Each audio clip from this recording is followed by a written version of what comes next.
नमस्कार विद्यार्थियों, आज हम फिर से उपस्थित हुए हैं एक नया वीडियो लेकर के, जिसके अंतर्गत वॉइस पार्ट थर्ड जो आप सिखाने वाले हैं। आज अगला रूल है, किसी वाक्य में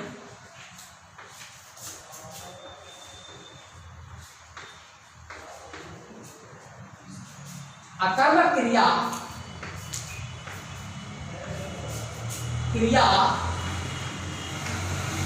किसी प्रीपोजिशन के साथ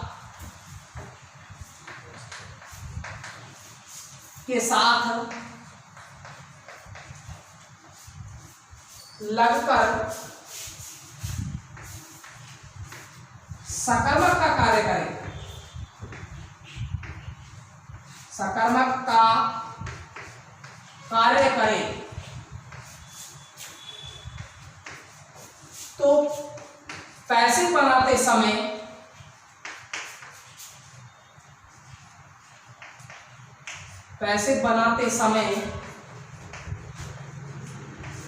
प्रीपोजिशन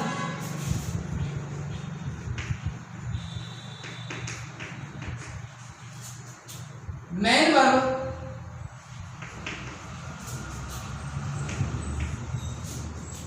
के साथ ही रहता है।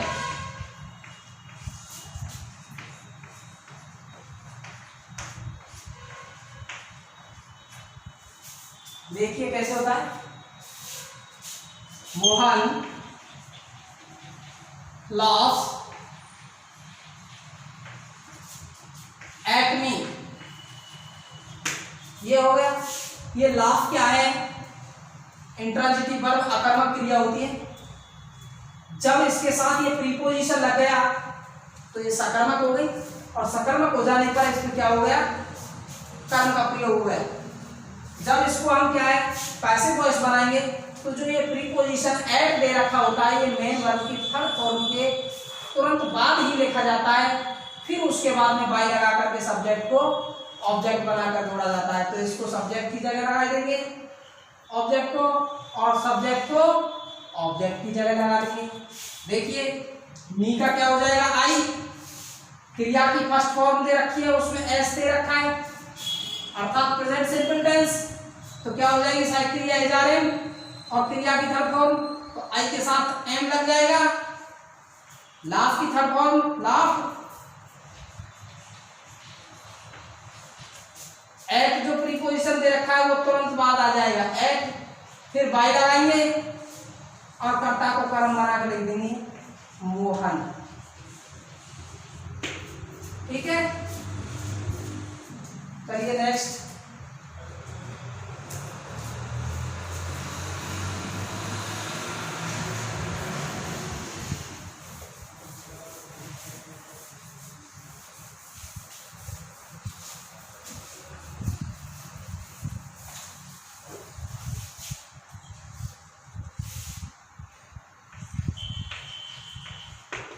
किसी वाक्य में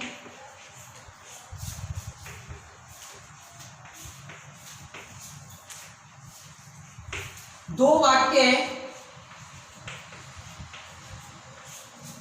टू, फोर या दैट से जुड़े हुए हों,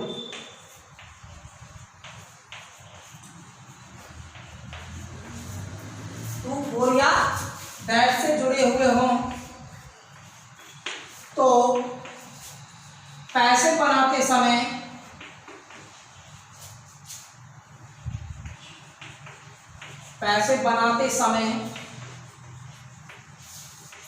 केवल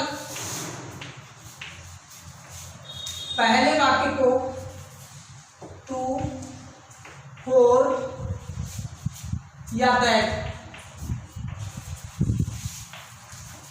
के पहले वाले वाक्य को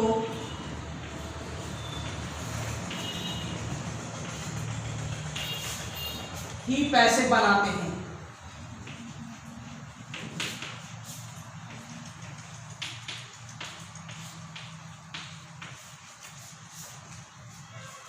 वह शेष वाक्य को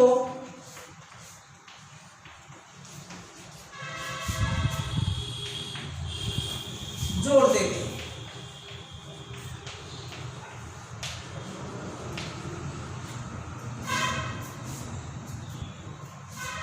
कैसे बदलेंगे?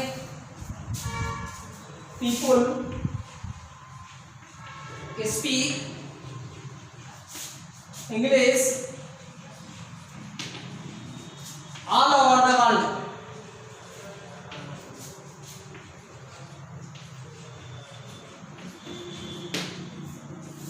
सॉरी, एक मिनट, दूसरा एग्जाम्पल लगाएंगे इसके लिए।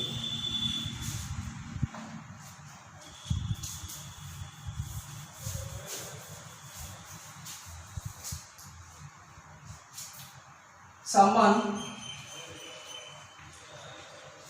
say that smoking is harmful। तो क्या है, ये दो वाक्य किससे जुड़े हुए हैं? दैट से। तो मैंने नियम के अनुसार बताया है कि केवल पहले वाक्य को ही पैसिव में परिवर्तन किया जाता है। जब इसको पैसिव में परिवर्तन करेंगे तो क्या होगा कि पहला वाक्य ये है, इसमें मेन वर्ब ये दे रखिए, मेन वर्ब के तुरंत बाद ऑब्जेक्ट पाया जाता है, जबकि देखने पर आपको ऑब्जेक्ट दिखाई नहीं दे रहा है। तो ऐसी स्थिति में क्या है, एक नियम और बताया था कि बाकी की क्रिया से क्या का या किसे का प्रश्न करते हैं। क्या का प्रश्न क्या कहते हैं? जब किसी का या क्या का प्रश्न करने पर जो जवाब प्राप्त होता है वो हमारा ऑब्जेक्ट होता है। तो इसमें क्या है, क्या कहते हैं कि धूम्रपान स्वास्थ्य के लिए नुकसानदायक है। तो ये पूरा की पूरा जो सेंटेंस है, ये पूरा क्या आ रहा है? ऑब्जेक्ट के रूप में आ रहा है।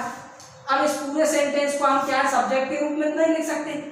जब सब्जेक्ट के रूप में नहीं लिखेंगे तो क्या हो जाएगा, इसका प्रोनाउन लगाना पड़ेगा हमें। तो प्रोनाउन क्या आ जाएगा? इट।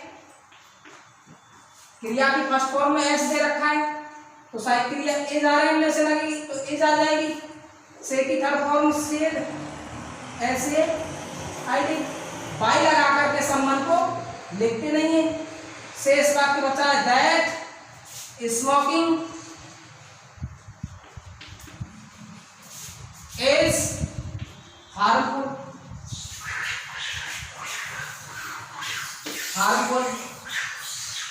नेक्स्ट लगाते हैं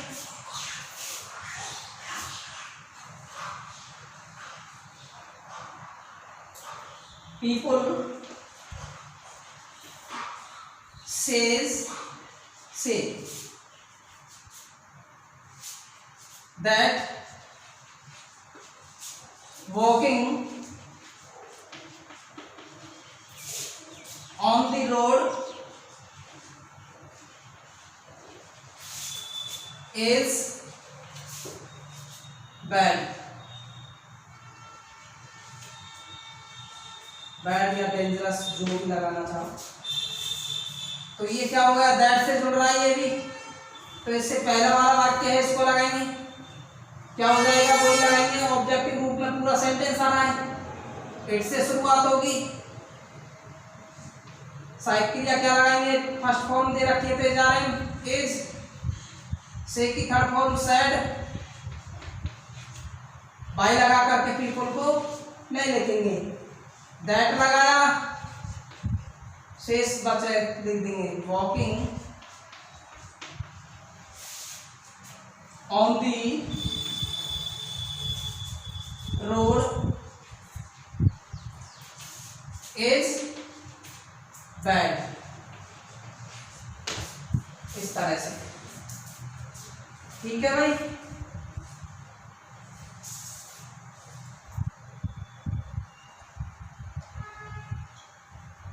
नेक्स्ट देखते हैं इसके बारे में।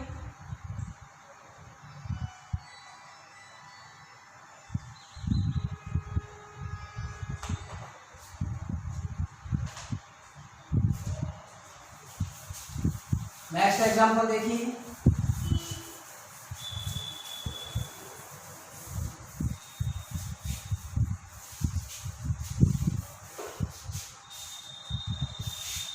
Ram has written a poem to become famous। दो वाक्य किससे जुड़े हुए हैं? टू से। क्या हो जाएगा? पहले वाक्य को कैसे बनाएंगे? ऑब्जेक्ट दे रखा है इसमें, एक पोएम आ जाएगी। हैज दे रखी है साइड क्रिया, तो अगले में लगाएंगे हैज बीन। रिटन की थर्ड फॉर्म रिटन ही आ जाएगी इसमें। बाय लगा करके सब्जेक्ट को ऑब्जेक्ट बना के लिख देंगे राम। टू से शेष वाक्य को जोड़ देंगे, टू बिकम फेमस। ठीक है, चलिए नेक्स्ट।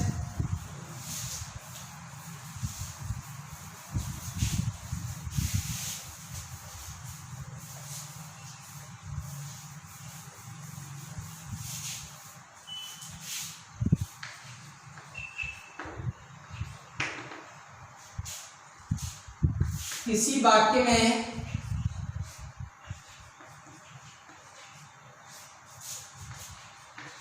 क्रिया have, hold, contain, lack, suit, hate, resemble हो तो पैसे बनाते समय हो तो इन्हें पैसे नहीं बनाते।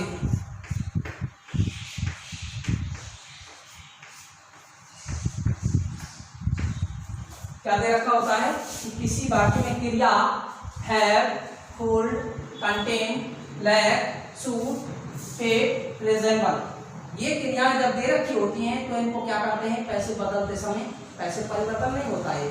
क्यों नहीं होता है? क्योंकि ये क्रियाएं ऐसी होती हैं जो ऑलरेडी पैसिवाइज रहती हैं। इसमें कर्ता भी मिल जाएगा, कर्म भी मिल जाएगा, क्रिया भी दे रखी होती है, परंतु इनको पैसे में नहीं बदला जा सकता। जैसे देखिए एग्जाम्पल के तौर पर, आई हैव एक काऊ, ये दे रखा है, इसमें सब्जेक्ट दे रखा है, वर्ब दे रखी है, और फिर उसके बाद में ये क्या है?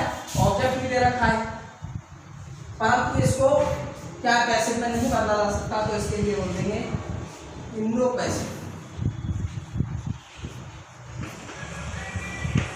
ठीक है, चलिए आगे देखते हैं।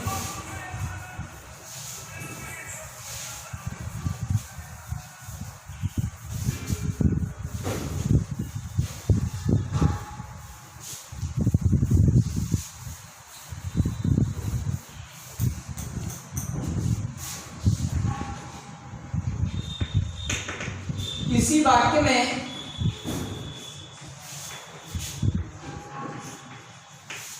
क्रिया नॉन या ऑब्लाइन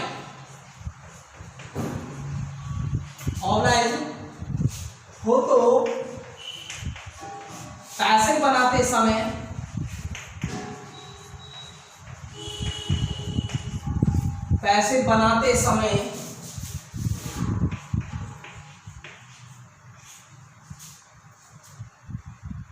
कर्ता को कर्म बनाकर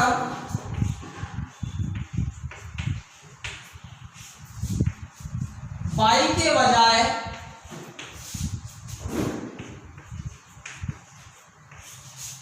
टू का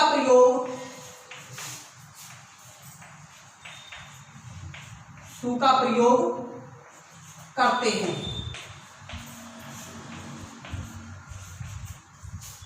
क्या होता है? किसी वाक्य में क्रिया नॉन ऑब्लाइज हो तो पैसे बनाते समय कर्ता को कर्म बनाकर बाई के बजाय टू का प्रयोग किया जाता है। अन्य किसी वाक्यों में क्या किया जाता है, अन्य किसी क्रिया आ जाती है तो उसमें हम क्या है बाई लगा करके कर्ता को कर्म बना के जोड़ा जाता है, परंतु इसमें क्या होता है बाई में लगा करके टू का प्रयोग कर दिया जाता है। तो देखिए आई नो राम, छोटा सा सेंटेंस है, मैं नो जानता हूं, राम को, मैं राम को जानता हूं। तो इसमें क्या है जब इसको ऑब्जेक्ट को सब्जेक्ट बनाएंगे और सब्जेक्ट को ऑब्जेक्ट बना के लिख देंगे, ऐसी स्थिति में क्या हो जाएगा, ऑब्जेक्ट को जब सब्जेक्ट बनाएंगे तो राम क्रिया की फर्स्ट फॉर्म दे रखी है तो सहायक क्रिया is are am is, know की थर्ड फॉर्म नॉन, बाई लगाते थे अब यहाँ पर ऑब्जेक्ट बनाते समय सब्जेक्ट को, परंतु बाई के स्थान पर क्या कर देंगे नॉन आ गई तो टू, आई का क्या हो जाएगा ऑब्जेक्ट मी। इस तरह से Mohit oblige her to attend the party.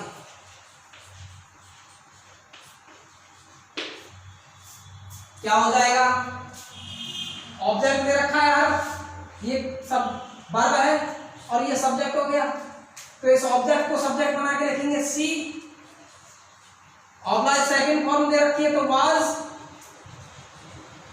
Oblige की थर्ड फॉर्म ऑब्लाइज भी होती है, बाई लग करके लिखते थे। अब यहाँ पर ऑब्लाइज जब वर्ब आ गई तो क्या हो जाएगा टू का प्रयोग किया जाएगा, टू मोहित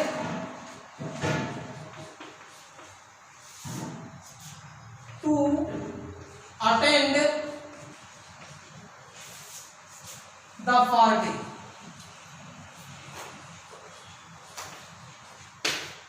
ठीक है, नेक्स्ट देखते हैं।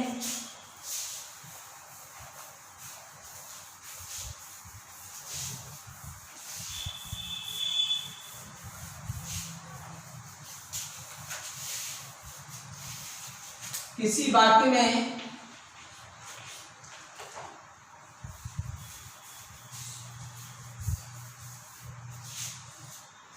वाक्य में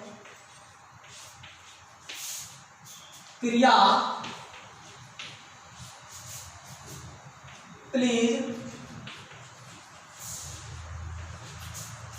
सेटिस्फाइड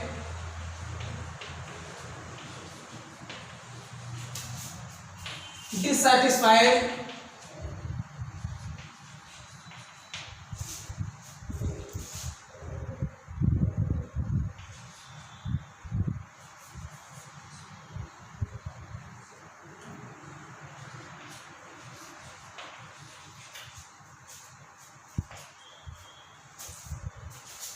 displeased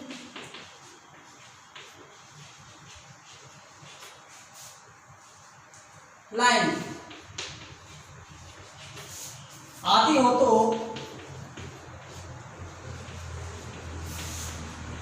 पैसिव बनाते समय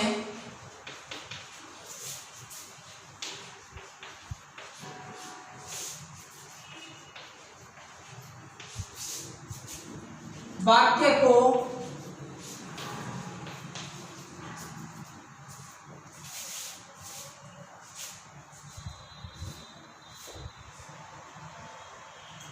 वाक्य के अंतर्गत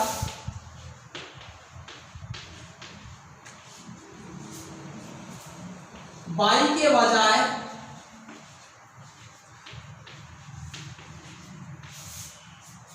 विद का प्रयोग करके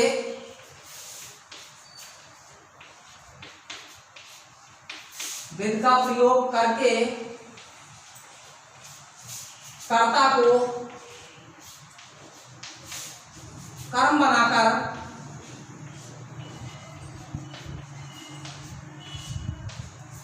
लिखा जाता है।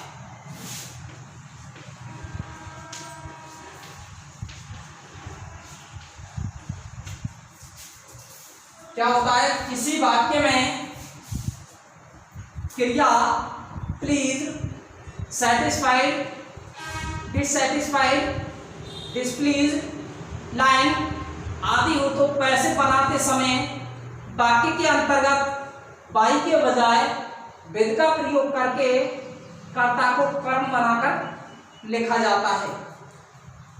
तो देखिए कैसे होता है, रोहित प्लीज मी यस्टरडे।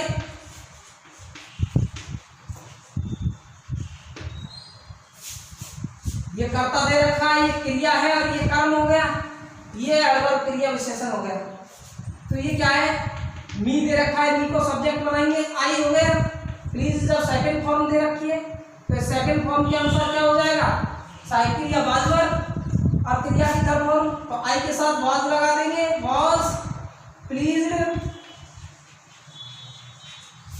अब यहाँ पर क्या करते थे, इसके बाद में कर्म लगाएंगे, कर्ता को कर्म बनाकर लिखेंगे।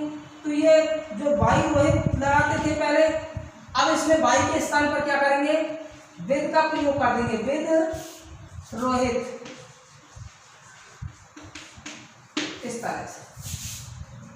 शेष बचा यस्टरडे, तो यस्टरडे का यस्टरडे आ जाएगा।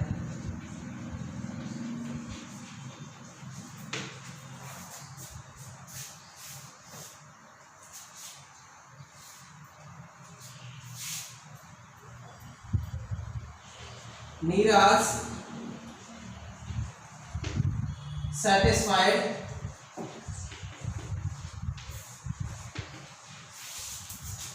his father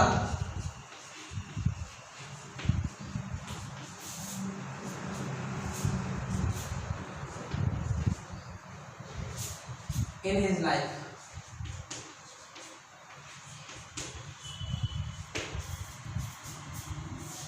क्या दे रखा है, ये सब्जेक्ट है, ये वर्ब हो गई और वर्ब के बाद में ये क्या हो गया, ऑब्जेक्ट है।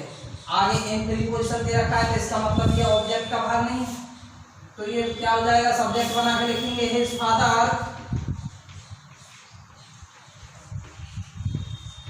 सेकंड फॉर्म आ रही है सहायक क्रिया वाज सेटिस्फाइड,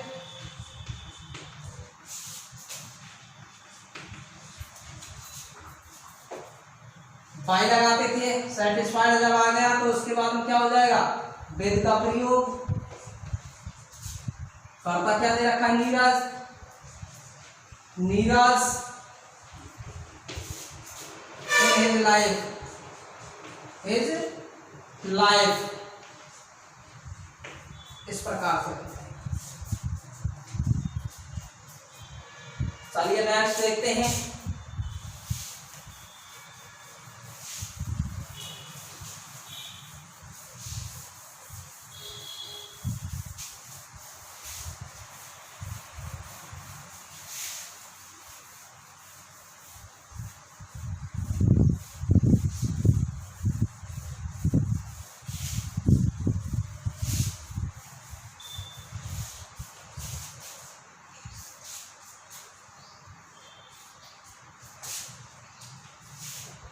किसी वाक्य में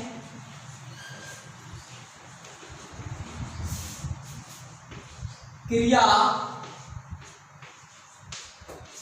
सरप्राइज,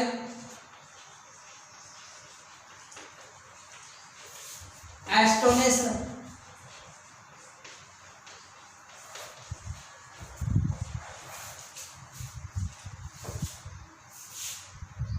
हो तो एक चार्म,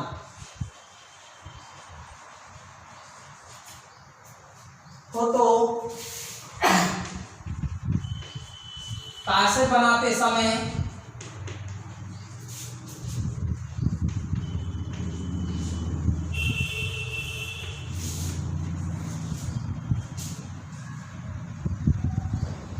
बाई के स्थान पर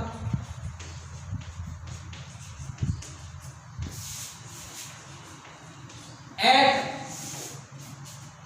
का प्रयोग किया जाता है। किया जाता है। क्या होता है, किसी वाक्य में क्रिया सरप्राइज, एस्टोनिश, चार्म को तो पैसिव बनाते समय बाई के स्थान पर एट का प्रयोग किया जाता है। देखिए एग्जांपल इसके,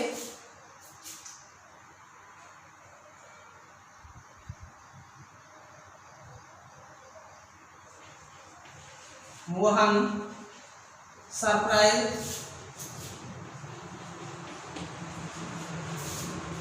मी गिविंग ए ब्यूटीफुल गिफ्ट। क्या हो जाएगा, ऑब्जेक्ट दे रखा है, ऑब्जेक्ट का सब्जेक्ट हो जाएगा और सब्जेक्ट का ऑब्जेक्ट हो जाएगा। शेष परिवर्तन उसी तरह से होते हैं। तो मी का क्या हो जाएगा, आई। क्रिया की जब सेकंड फॉर्म दे रखी है तो वॉज। सरप्राइज का सरप्राइज भी हो जाएगा थर्ड फॉर्म।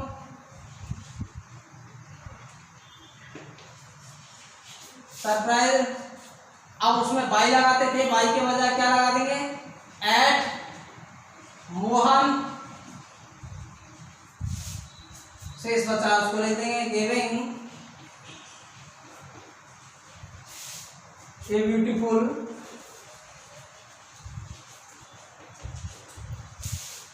गिफ्ट। इस प्रकार से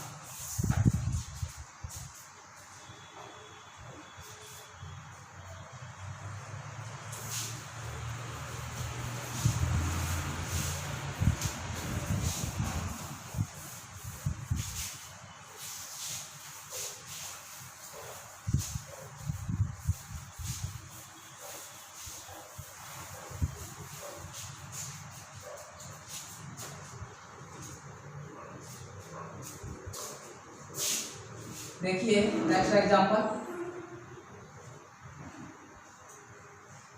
Naresh has charm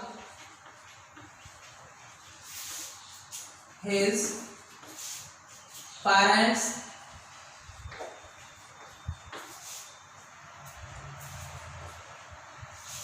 to watch his school।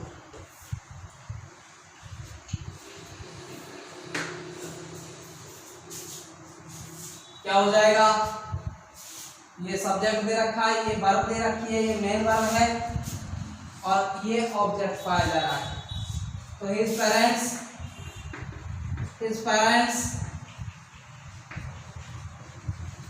Plural हो गया, पेरेंट माता पिता, तो क्या हो जाएगा, हैव बीन। चार्म का चार्म में हो जाएगी थर्ड फॉर्म। अब क्या होता था, बाई लगा करके जोड़ते थे, बाई के बजाय क्या हो जाएगा, एट बाई। क्या दे रखा है, नरेश। शेष बचा उसको लिख देंगे टू वॉच हिज स्कूल। इस प्रकार से बदलते हैं।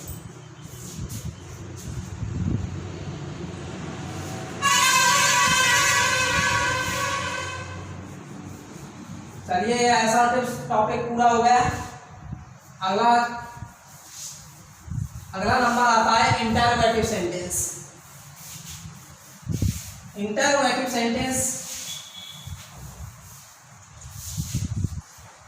इंटरोगेटिव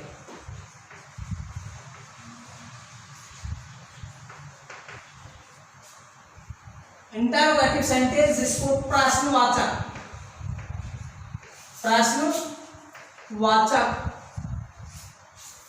कहा जाता है। हिंदी के अंतर्गत उसको प्रश्नवाचक वाक्य बोलते हैं। प्रश्नवाचक वाक्य दो प्रकार से शुरू होता है। कितने प्रकार से शुरू होता है, दो प्रकार से। नंबर पहला है हेल्पिंग वर्ब से शुरू होने वाला, हेल्पिंग वर्ब से, और नंबर दूसरा है WH वर्ड से शुरू होने वाला, WH वर्ड से शुरू होने वाला।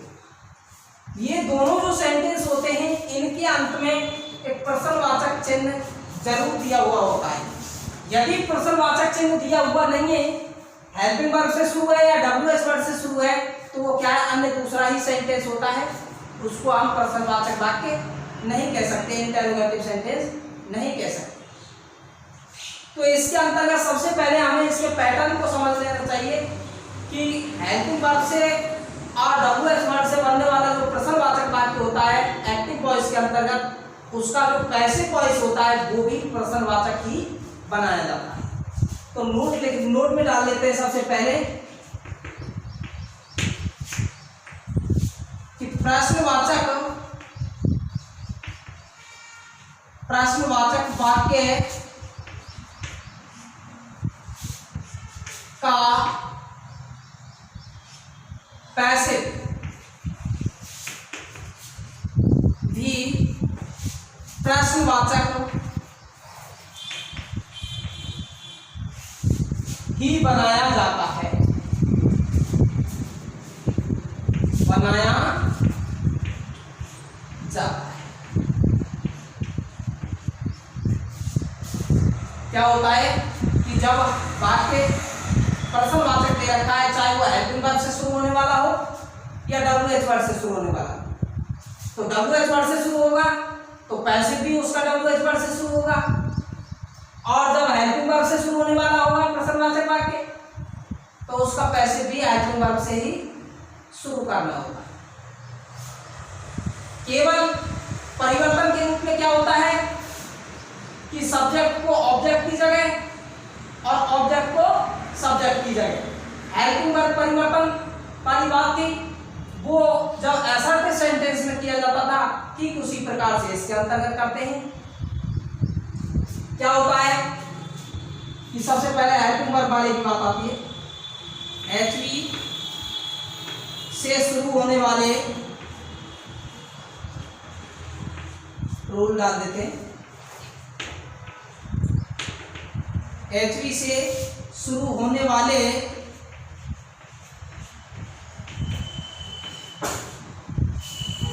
वाक्य का पैसिव भी HV से ही शुरू करते हैं,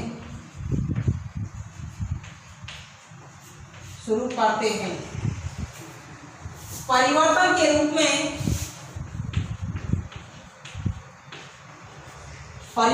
रूप में, केवल कर्ता को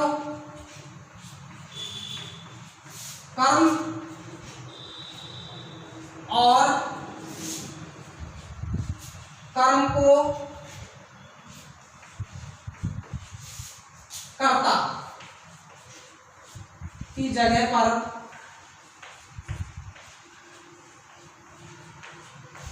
लिखा जाता है।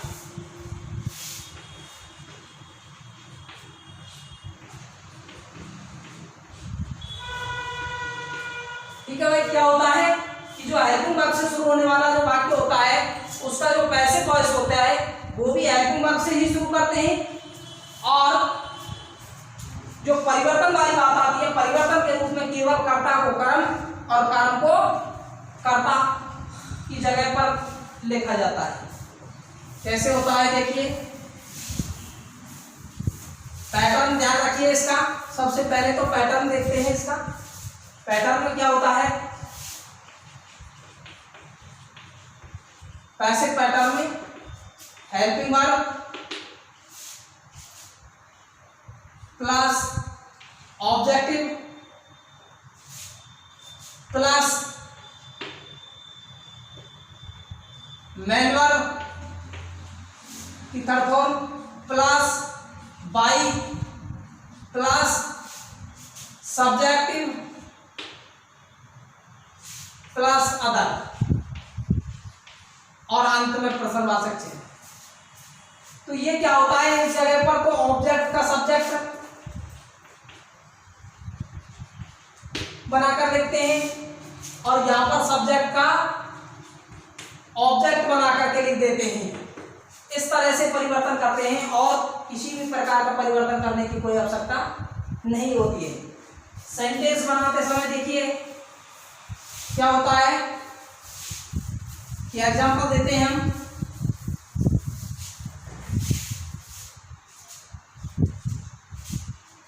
हैव यू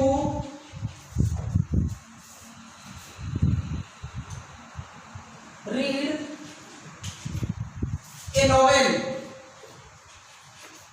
प्रश्नवाचक चिन्ह।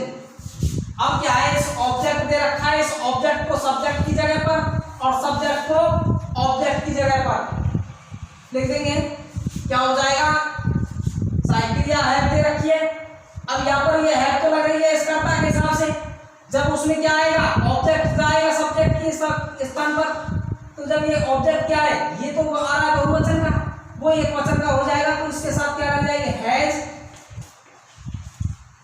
और ए नोवेल आ जाएगा और फिर बीन लगेगा, बीन, रीन की थर्ड फॉर्म वही रियलिटी होती है, बाई लगा करके सब्जेक्ट का ऑब्जेक्ट, यू का ऑब्जेक्ट यू होता है। इस तरह से बता दें, ठीक है। बस आज के लिए इतना ही, अगले वीडियो में हम आगे और पढ़ेंगे।